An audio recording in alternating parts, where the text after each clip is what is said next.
নমস্কাৰ আপোনালোক সকলোকে মই মোৰ ইউটিউব চেনেল এডুকেশ্যন এণ্ড এণ্টাৰটেইনমেণ্টলৈ স্বাগতম জনাইছোঁ।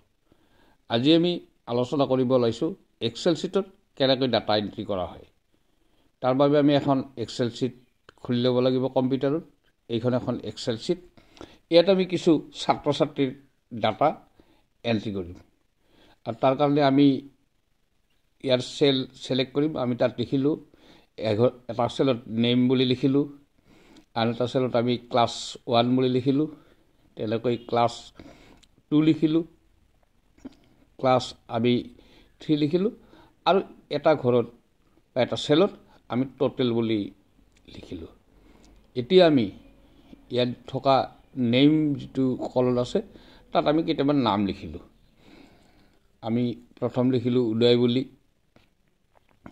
তাৰপিছত সুশীল বুলি আমি এটা নাম লিখিলোঁ, এটা ৰহিম বুলি আমি এটা নাম লিখিলোঁ, এটা নাম আমি লিখিলোঁ জাকিৰ বুলি আৰু এটা আমি নাম লিখিলোঁ অলক বুলি। আমি 5টা ছাত্ৰৰ নাম লিখিলোঁ।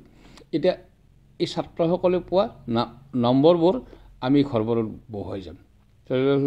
উদয় ক্লাছ 1ত 55, ক্লাছ 2ত 45, ক্লাছ 3ত 65, এনেদৰে সুশীলৰো নম্বৰবোৰ বহুৱালোঁ 50, 55, 60, ৰহিমৰ নম্বৰবোৰ ইয়াত বহুৱালোঁ 60, 65, 35, জাকিৰৰ নম্বৰবোৰ বহুৱালোঁ 45, 35,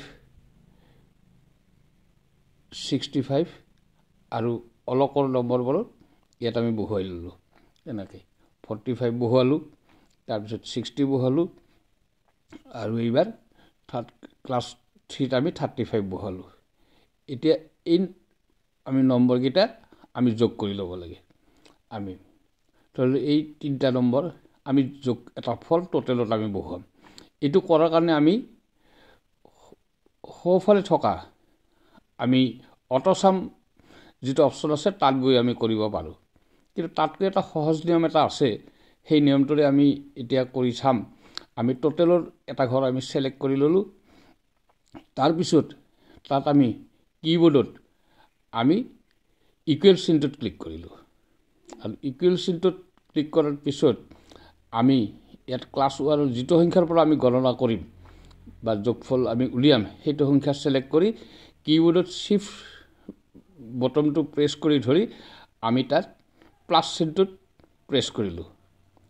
ঠিক তেনেদৰে আমি ক্লাছ 2ৰ যিটো মাৰ্ক আছে 45 সেইটো আমি এইবাৰ সিলেক্ট কৰি ল'ম আৰু সিলেক্ট কৰি লৈ আমি সেই শিফ্ট বটনটোত ধৰি আমি প্লাছ চিনটোত প্ৰেছ কৰিম আৰু তাৰপিছত আমি ক্লাছ 3 নম্বৰটোত অৰ্থাৎ 65 যিটো নম্বৰ ছাত্ৰজনে পাইছে, উদয় নম্বৰ ছাত্ৰজনে, তাত সেইটো ঘৰ আমি সিলেক্ট কৰি আমি শিফ্টটো এৰি দি এণ্টাৰ বটনটোত আমি প্ৰেছ কৰি দিম আৰু প্ৰেছ কৰি দিয়াৰ লগে লগে ইয়াত টোটেলত যোগফলটো আহি যাব। ইয়াত দেখিছে 55 যোগ 45 যোগ 65 ইকুৱেল 165। এটা যোগফল এটা ওলাই গ'ল। এইটো চাইছে আপোনালোকে যোগ কৰি চাব। এইটো এক্সেলত অট'মেটিকলি এইটো যোগ হৈ গ'ল। তেনেকৈ আমি বাকী নামকেইটাৰ ক্ষেত্ৰতো আমি এই যোগফলটো আমি উলিয়াব পাৰোঁ, কিন্তু তেনেকৈ নলিয়াই আমি 165টো সিলেক্ট কৰি আমি এনেকৈ টানি দিলে গোটেইকেইটাৰ যোগফলটো একেলগে আহি যায়। এটা সুন্দৰ এটা ছিষ্টেম এটা। আমি বেছি কষ্ট কৰিব নালাগে, বেছি লাগি থাকিব নালাগে, আমাৰ একেবাৰতে এইটো হৈ যায়। তাৰপিছত অসমান হৈ থকা লেটাৰকেইটা সমান কৰাৰ কাৰণে আমি এলাইনমেণ্ট বাৰত গৈ তাত আমি ক্লিক কৰি এই আখৰকেইটা আমি মাজত আনি ল'ম। তাৰপিছত তালিকাখনৰ ওপৰৰ লাইনটো আমি অলপ ডাঙৰ কৰিব পাৰোঁ বা তাত আমি ৰংটো চেঞ্জ কৰিব পাৰোঁ বা তলত আমি যিবোৰ লেটাৰ আছে সেইবোৰ আমি ডাঙৰ সৰু কৰি ল'ব পাৰোঁ। ৰংবোৰ এনেকৈ সাল সলনি কৰি ল'ব পৰা যায়, বোল্ড কৰি লোৱা যায়। বিভিন্ন ধৰণৰ অপশ্যন এক্সেল শ্বীটখনত পোৱা যায়। আপুনি দেখিছে ওপৰত ৰঙা কৰি লোৱা হৈছে, আখৰবোৰ কিছু ডাঙৰ কৰি লোৱা হৈছে। এতিয়া এই তালিকাখনৰ পৰা এখন গ্ৰাফ তৈয়াৰ কৰাৰ কাৰণে ইনচাৰ্ট বটমত গৈ চাৰ্ট বটমটোলৈ আহিব লাগিব আৰু তাতে এনেকৈ বিভিন্ন ধৰণৰ গ্ৰাফৰ নক্সা আছে।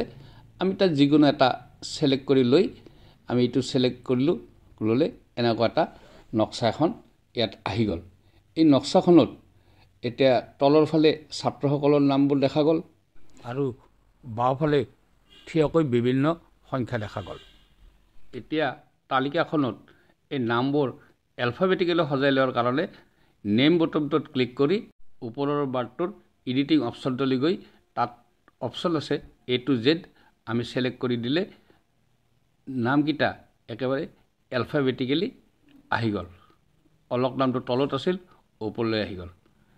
এতিয়া আমাৰ দুখন চাৰ্ট তৈয়াৰ হ'ল।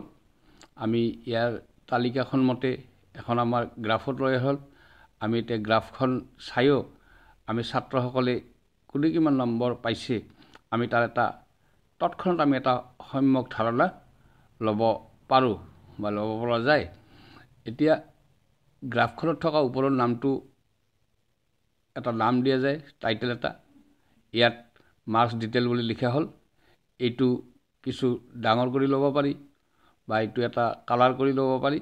এইটো বোল্ড কৰিও লোৱা যায় অলপ স্পষ্ট হোৱাকৈ। এতিয়া এইখন মাউচটোত ধৰি টানি আনি তলফালে লগাই দিয়া হ'ল বা লগাই দিব পৰা যায়। এতিয়া এইটো লগাই দিয়া হ'ল। সুন্দৰভাৱে এখন তালিকা এখন প্ৰস্তুত হৈ গ'ল। ওপৰত ছাত্ৰসকলৰ নাম থাকিল, তলত এখন গ্ৰাফ থাকিল। আমি এতিয়া ইয়াৰ এটা হেডলাইন এটা আমি দিব পাৰোঁ। তাৰ কাৰণে আমি ওপৰৰ কেইটামান ছিলেক্ট কৰি আমি মাৰ্কছ অবটেইনড বাই ষ্টুডেণ্ট বুলি আমি লিখিলোঁ। আৰু লিখাৰ পিছত এই আখৰকেইটা অলপ ডাঙৰ কৰি ল'লোঁ। আমাৰ যেনেকৈ সুবিধা হয় সেইমতে ইয়াক এটা কালাৰ কৰি দিলোঁ যাতে স্পষ্ট হয়, বোল্ড কৰি ল'লোঁ। ঠিক তেনেকৈ আমি কৰি ল'ব পাৰোঁ। এতিয়া সুন্দৰ এখন চাৰ্ট ইয়াত দেখা গ'ল, প্ৰস্তুত হ'ল। এতিয়া ওপৰত যিখন চাৰ্ট বা তালিকা আছে সেইখন ছিলেক্ট কৰি মাউচত ৰাইট ক্লিক কৰি ফৰমেট চেল অপশ্যনলৈ গৈ আমি ইয়াত বৰ্ডাৰ অপশ্যনটো বাছি ল'ম আৰু তাত আমি বৰ্ডাৰ ঘৰ দুটাত আমি ছিলেক্ট কৰি অ'কে বটনটোত ক্লিক কৰিলে ইয়াত গোটেই তালিকাখন এনেদৰে সুন্দৰভাৱে প্ৰস্তুত হৈ গ'ল। ইয়াত এখন ধুনীয়া তালিকা দেখা গৈছে। আমি এই তালিকাখনত আখৰবোৰ আমি লাইন অনুযায়ী বেলেগ বেলেগ আমি ৰঙৰ কৰি ল'ব পাৰোঁ। যেনেকৈ ইয়াত কৰি দেখুৱাইছে বিভিন্ন ৰঙৰ, যাতে দেখাত ধুনীয়া হয় আৰু স্পষ্ট হয়। তাৰ কাৰণে আমি এনেধৰণে কৰিব পাৰোঁ। এতিয়া ইয়াত দেখা গ'ল ওপৰত এখন তালিকা দেখা গ'ল, তলত সেই তালিকাখনৰ ওপৰত এখন গ্ৰাফ তৈয়াৰ কৰা হ'ল আৰু এখন সুন্দৰ তালিকা প্ৰস্তুত হৈ গ'ল। ভিডিঅ'টো কেনে পালে জনাবচোন। ভাল লাগিলে এটা লাইক কৰিব আৰু এনেধৰণৰ ভিডিঅ' পাই থাকিবলৈ মোৰ এই চেনেলটো ছাবস্ক্ৰাইব কৰি থ'ব। ধন্যবাদ।